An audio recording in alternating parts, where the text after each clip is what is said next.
This is Duke University. Hisham Aidi is a professor at Columbia University. His full biography and all the biographies of the panelists are in your program.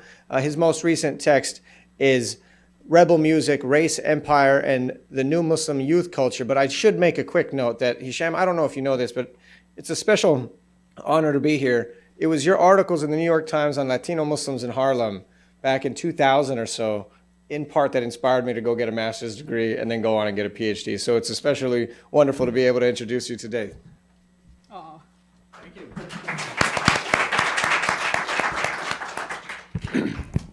Thank you all. Thank you, Omid, Juliana, Professor, Mark Anthony Neal. It's an honor to be here. I haven't seen Abbas in so long, and so it's a pleasure. And he told me that because he hadn't seen me in so long yet, because I mean so much to him, he's given me 3 minutes to speak for 23 minutes. So I've prepared a text. I'm going to read the text and hopefully show you some slides, all within 23 minutes.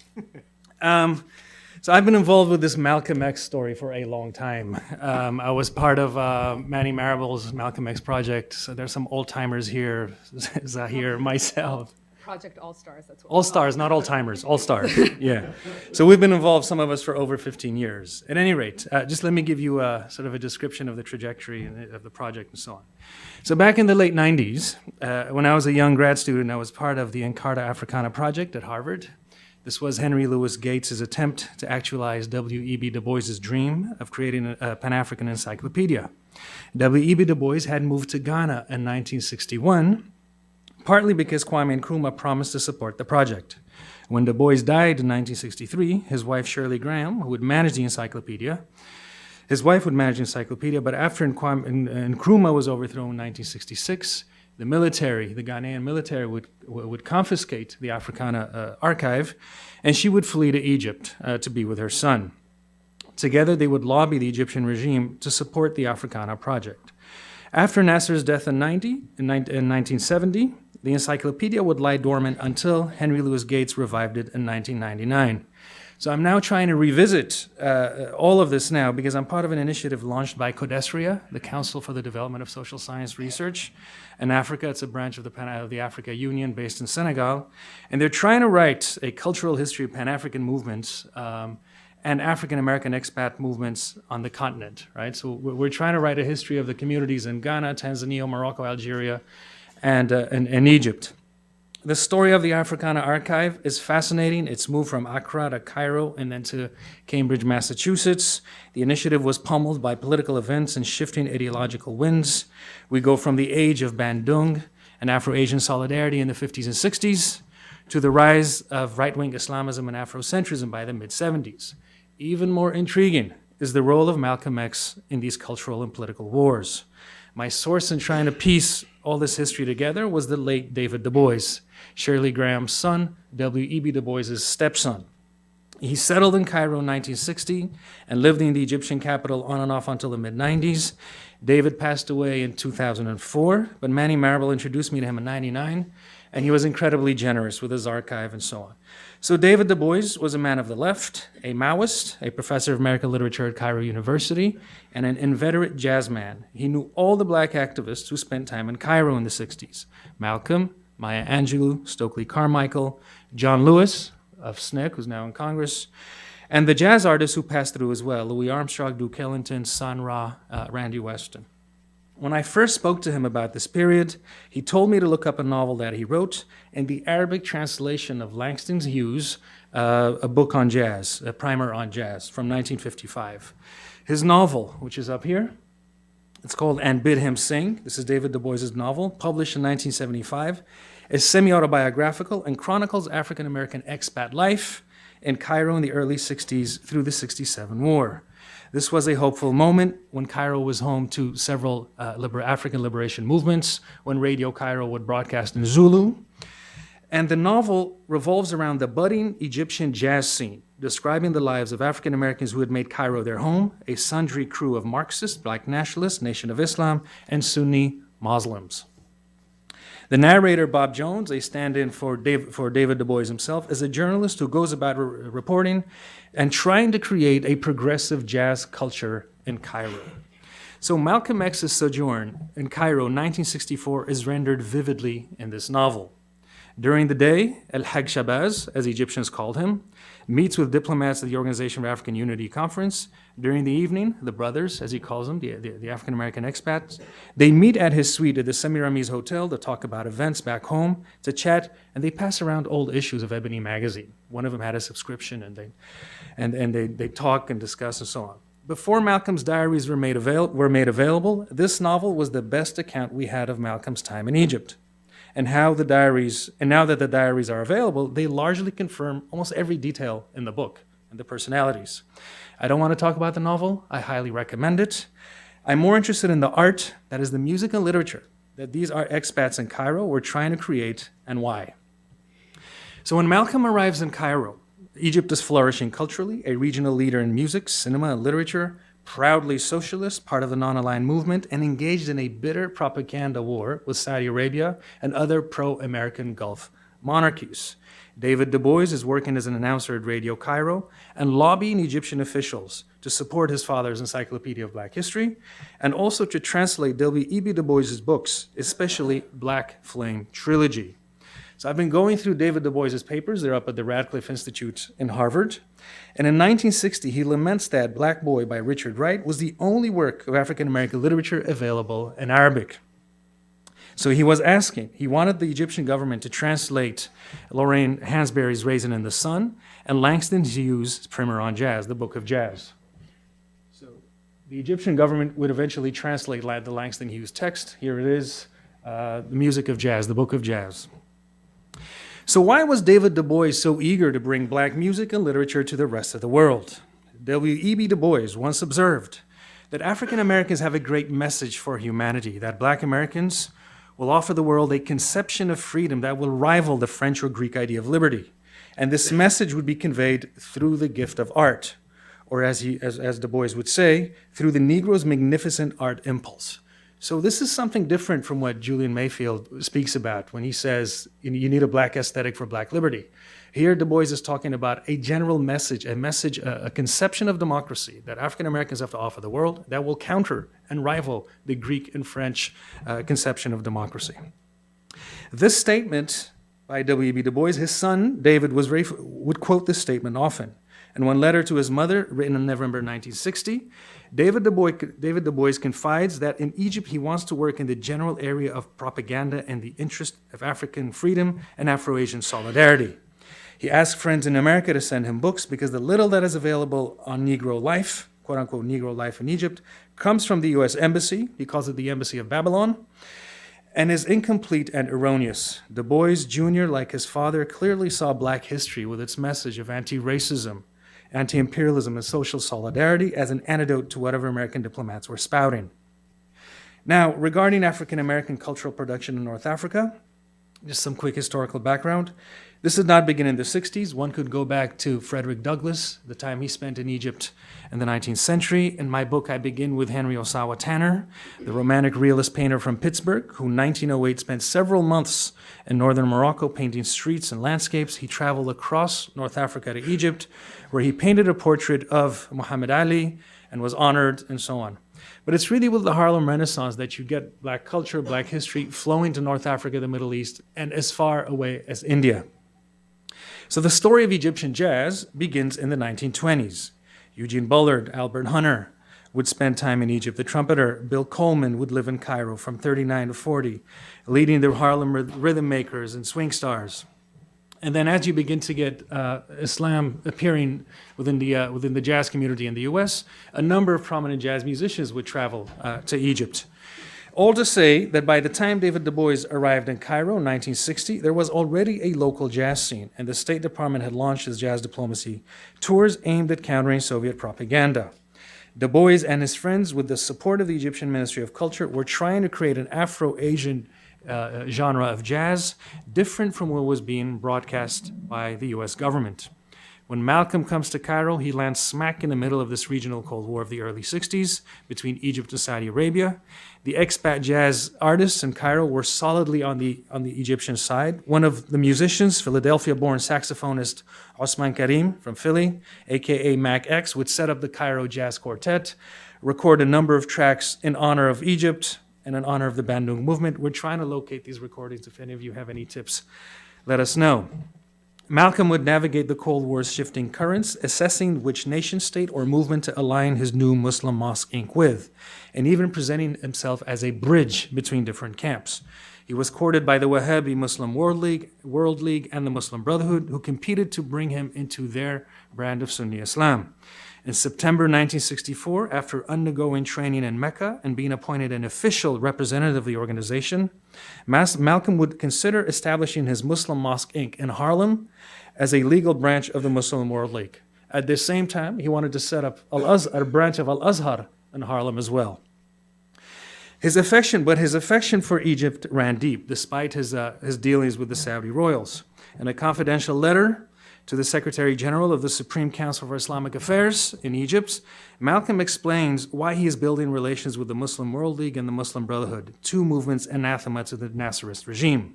"My heart is in Cairo," writes Malcolm, noting that the most progressive social forces in the Muslim world are in the Egyptian capital. "But I can be more helpful and of more value to these progressive forces," he says, "by having strong ties to the conservative forces that are headquartered in Mecca."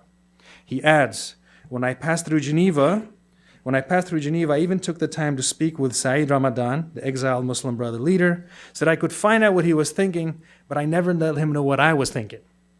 Right? This is a tidbit that Tariq Ramadan doesn't like to hear.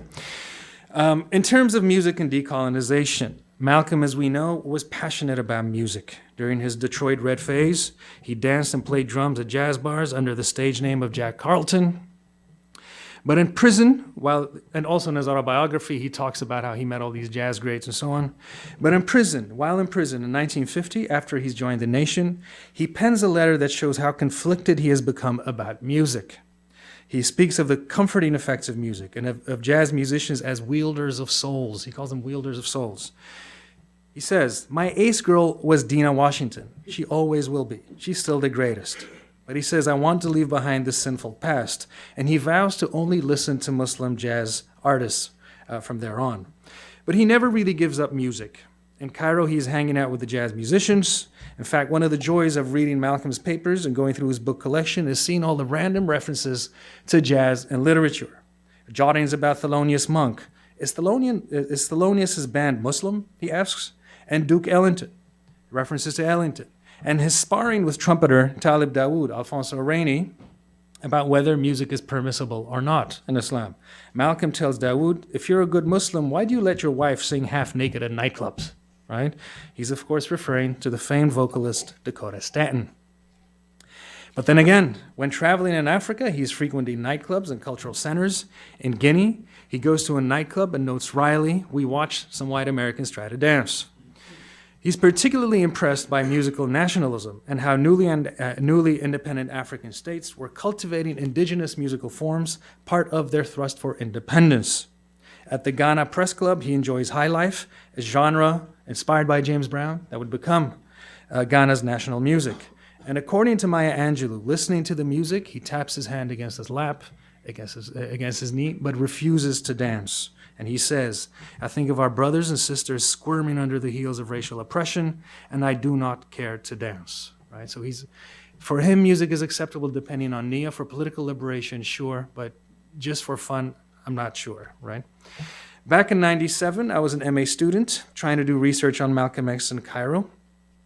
Hip-hop had gone global. The Arabic and Turkish translations of the autobiography had just come out, and I was doing some scoping for Marable. Speaking of the translations, so 96 you get the Arabic translation of the autobiography. So interest in Malcolm in North Africa, the Middle East, and other parts of Africa, and throughout Africa, tends to stir when you get political liberalization, when the Pan-African left stirs. So you get liberalization in North Africa in the mid-60s, immediately you get a translation by Leila Bouzid, a well-known novelist. Right? So this is the Arabic translation. This is Malcolm in Farsi. This is a book in Farsi about Malcolm. So anyhow, back in the late 90s, I was told to see in Cairo, I was told to go see Gamal al-Banna. Gamal al-Banna, prominent leftist labor historian, the youngest brother of Hassan al-Banna, founder of the Muslim Brotherhood. Gamal al-Banna knew Malcolm very well. Malcolm had gone to see him a number of times. I remember going to his office, right, sitting in his office, and then I brought up Malcolm. He says, "Yeah, he was sitting in that chair that you were sitting in." Right? So for a 22-year-old, it's a pretty big deal. But I remember him saying that Malcolm was interested in fenwanidal, art and struggle, or I'm not actually I can't remember if it was the art of struggle or art and struggle, but the word art was there. And going through Malcolm's newspaper clippings at the Schomburg, you see that he was carefully following the jazz tours as well, collecting articles about these performances. Like Frantz Fanon and Walter Rodney, Malcolm did not like seeing black music being used for propaganda. He excoriated the jazz ambassadors and made it his mission to counter State Department claims about racial advancement. More on Malcolm and American diplomacy in a moment. Let me come back to Egypt in the 60s. So Egypt's progressive moment ends with the 1967 war. Nasser's side is defeated, the political geography of the region redrawn, altering the direction of black and Muslim movements in the US. As states that were Soviet clients gradually entered America's orbit, they withdrew their support for leftist African-American movements. In 1973, Algeria renews its ties with the US, broken since 1967, and the US government would pressure Bouteflika, then foreign minister, to expel the Black Panthers, who had long been headquartered in Algiers. So the Panthers would be expelled to France. Let me show you. This is a photo of the Panthers, Eldridge Cleaver in the Kasbah of Algiers. This is from the Black Panther newsletter, which David Du Bois used to edit. One more shot. This is Stokely Carmichael and Eldridge Cleaver at the Grand Hotel in Algiers in June 1969, before the Pan-African Festival. Once after 67 war, these governments withdraw their support for leftist African-American movements. The African-American expat in Algiers disperses, so does the one in Cairo.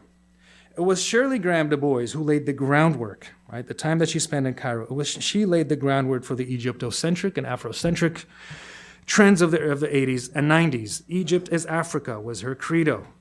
But as Egypt moved to the right and allied with Saudi Arabia and with American support began unleashing political Islam against leftist and Pan-African movements and against radical black movements in the US, African-American opinion begins to shift. And you get the Afrocentrism of Molefi Asante, Chancellor Williams, and Leonard Jeffries. You've always had these competing narratives about the Orient within the African-American community. When I first began traveling to Egypt in the 90s, in Zamalek in central Cairo, you had David Du Bois and Gamal Nkrumah, remnants of the Bandung Afro-Asian Solidarity Progressive School.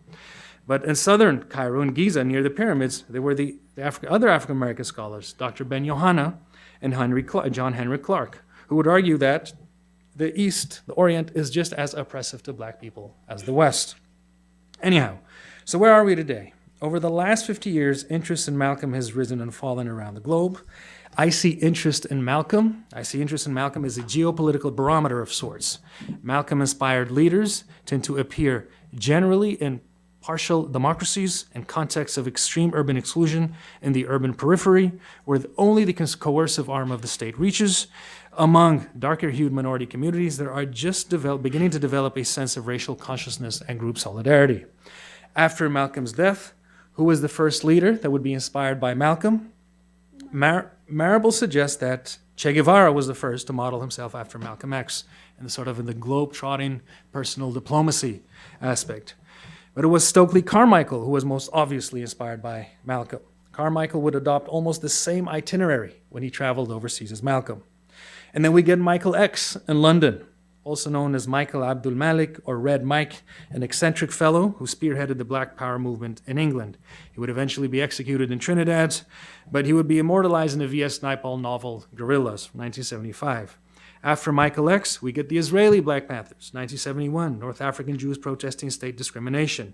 Sadia Marciano and Charlie Habiton, the founders, were committed Malcolmites. Their slogan was, by any means necessary.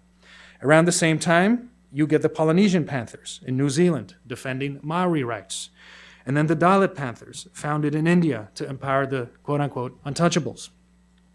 And then Malcolm sort of disappears until hip-hop begins to reference him in the mid-'80s, Keith LeBlanc and so on. Though, if I'm not mistaken, the first artist to sample a Malcolm speech was Billy Paul in his 1976 track, Let 'Em In. So R&B artists began first. Well, this R&B artist. But hip-hop and the Spike Lee film would spark the Malcolm mania of the early 90s. Then the interest dies down in the US. And Marable, with his book, was partly trying to revive that interest. Today I would argue that the most intense interest in Malcolm is in Europe among ghettoized Black and Muslim communities, and to a lesser degree in Latin America among Afro-Latino communities that are mobilizing.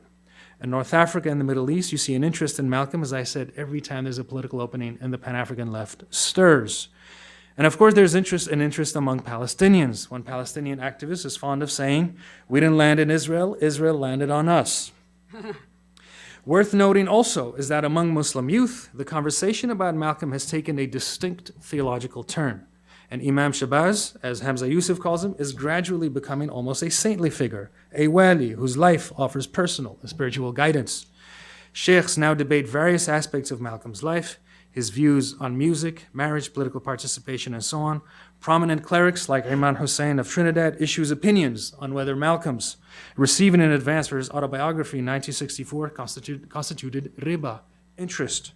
And it's not unusual to hear Muslims describe the annual pilgrimage to Malcolm's grave as a mawsim, and his death anniversary as a urs, a saint's union with their beloved God. We had people from ISNA called the Shabazz Center in New York, and they asked, when does the ziyarah to Malcolm's grave take place? Governments are fully aware of Malcolm's appeal to Muslim youth. Since 9/11, we've had security officials argue that the autobiography is a radicalizing text. Ever since the case of John Walker Lint, the kid from Northern California who ended up fighting for the Taliban, it was argued that he was radicalized partly by his listening to hip hop and the autobiography. And so security officials have, for the last decade, have been arguing that there's a need for a moderate understanding of the Malcolm narrative. Different governments are now laying claim to Malcolm and presenting their own interpretations of him. This is not new. It's hard to exaggerate, honestly, all the geopolitical maneuvering and counter movements that Malcolm provoked back in the 60s, right? So back in the 60s, he inspired a number of movements, Black Power most obviously, but also counter movements. For example, his critiques of Christianity as the white man's religion this was Elijah Muhammad's line as well, would also trigger a crisis of faith in Christian thinkers like James H. Cone, and would give rise to Black liberation theology. Black liberation theology was a response to Malcolm. Likewise, the neoconservative movement would emerge partly in response to Malcolm, to Black radicalism and the discourse of Afro-Arab solidarity that they put forth. Today, states are again trying to contain and steer the man's influence. Most significant for us, perhaps, is how Malcolm has become central to American public diplomacy efforts and soft power initiatives and strategic communication with the Muslim world. His birthday is now celebrated at embassies across the Muslim majority world. State Department publications speak of Malcolm as a symbol of an open and vital America who made Obama possible, and of Malcolm as a natural connector to Muslim youth around the world. So my closing questions: how did Malcolm, a fierce critic of American propaganda, become part of the country's diplomatic arsenal? More broadly, how did the Black protest and the great message that Du Bois spoke of so eloquently become bound up with American state power? Before you applaud, let me show you a couple of more slides. This is Malcolm sitting with his sheikh, Sheikh Hassoun from Sudan. There's a group of scholars in Khartoum, Sudan, who have discovered really a treasure trove. Sheikh Hassoun was a member of the Muslim World League who was appointed to come to New York. Malcolm was very fond of Sudan, and the Saudis would send Sheikh Hassoun. Sheikh Hassoun used to work for the Postal Service in Sudan during the British colonial era, so he spoke some English, but they had a very close relationship. But his children have given the University of Khartoum an archive, sort of a stash of photographs. Really, some really incredible photos. This is one of them. I'm so sorry to interrupt, man. I'm not trying to answer this. Yeah, no problem. This is Malcolm practicing his Arabic. I'm done. This is Malcolm practicing prepositions, right? O, ila, al, ana, anti, and over there. On, walad, boy, girl, la means no, but also means don't. Thank you all. Sorry I took so long. Sure.